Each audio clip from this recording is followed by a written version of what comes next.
Hi everyone, and thank you for being here. Today, in this video, we are going to go on an in-depth journey on learning more about perspective. Okay, lately I've been consuming a lot of media that talks about perspective or how different kinds of experience really affect the way we look at things. And based on the last book that I read, if you have watched my other videos, it's Nietzsche's The Birth of Tragedy, and here it talks about how perspective is an illusion and that everything exists at the same time, it is simultaneous. And I think the term for it is principium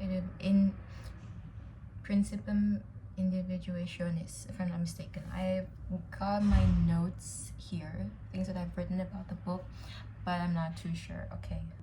And recently, I think I've been in this kind of phase where to be more neutral towards things, not like neutral, but neutral in a way that I want to be more understanding of everything that's going on and how people can form different perspectives, different behaviors based on their environment. This is actually talked about in the book, but it focuses more on how this perspective is all an illusion, and that could be right, but I would still like to dig in deeper on it anyway. And some books that I've read recently are Kafka on the Shore by Haruki Murakami, and this, I'm really enjoying it so far, but it's really interesting because within this novel, I'm currently halfway through, there are so many different characters and they all provide a different perspective on what happened during the war in Japan. They all give a different perspective on how they were affected during the war in Japan. And so it's really interesting.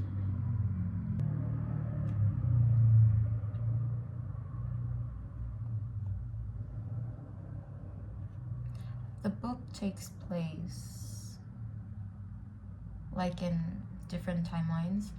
Some of these perspectives are from the war period, and then some of them are afterwards, like as an effect of the war and how they dealt with these things. And then we can see how these different experiences form these different perspectives within them. So it's all actually interrelated somehow, but they all end up different. But even this difference is still quite similar from one to another. I don't know how to explain it. I need to make this more scripted in the future. Okay. And another book that I have really been wanting to get, and I finally did, it's John Berger's Ways of Seeing. I hope you can see that. Yes, that. And even the cover is really interesting because it's based on this famous painter's painting. And if you look carefully, there's a picture of a horse, a clock, a jug, whatever, and a briefcase, but they all have different descriptions on what the things really are. So this kind of shapes the way we look at things, and we label things based on what was already labeled for them instead of trying to make our own meaning. And this is a big representation of media nowadays. And with all the things happening now on social media, on the news, everything is just organized and fabricated to an extent that we can't really tell what is real and what is not, and it is up to us to interpret the meaning and sometimes even make our own meaning based on everything that we found online, on the media and the news. So I haven't really read this yet because I'm still finishing this. I don't know, I'm the kind of person that has to finish one read before I start another. I like to think that I'm a multi-book reader at the same time, but in reality, I guess that just doesn't work for me because then I just end up focusing on one book and not finishing the other despite already having started it. And then when it's time to start that new book, I will start again from the beginning. So I would rather just finish one before continuing to the other. But I think it's a nice idea to have a good rotation of fiction, non-fiction, and then probably a short story collection or an essay collection, that seems very helpful. Well, for essays, currently I'm reading Substacks, and that's really good. I'm also writing a bit on there, so if you'd like to read some of my articles, the link will be in the description. But yeah, recently this has been a big topic for me, something that I think about often: perspective, how we see things, and how we make meaning of the things that we see. Because fundamentally, based on my previous read from Nietzsche's book, The Birth of Tragedy, nothing has any fixed meaning. And so I like to take this concept and I'm applying it to my own life. And some people call it manifesting.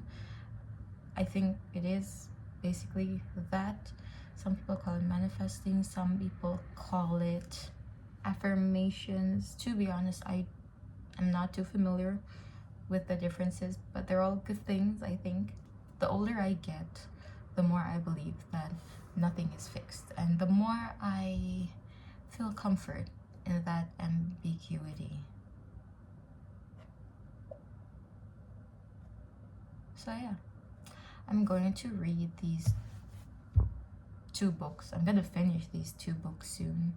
I hope I do. And then I'm gonna continue talking about them just like I usually do. The reviews will be up for The Birth of Tragedy. I really enjoyed that book, and so I'm planning to make like a long form review in the form of an essay, and that should be available on my Substacks soon. So if you're on there, if anyone is on there, please feel free to share, because I think reading different kinds of articles there is really fun, and it reduces doom scrolling time. It is still scrolling technically, but at least it is long form content, and that is what I'm trying to achieve right now. So thank you for watching. That is basically all that I'm gonna talk about here. This video is not really an in-depth video unlike my previous ones, but it's more like a life update. Thank you.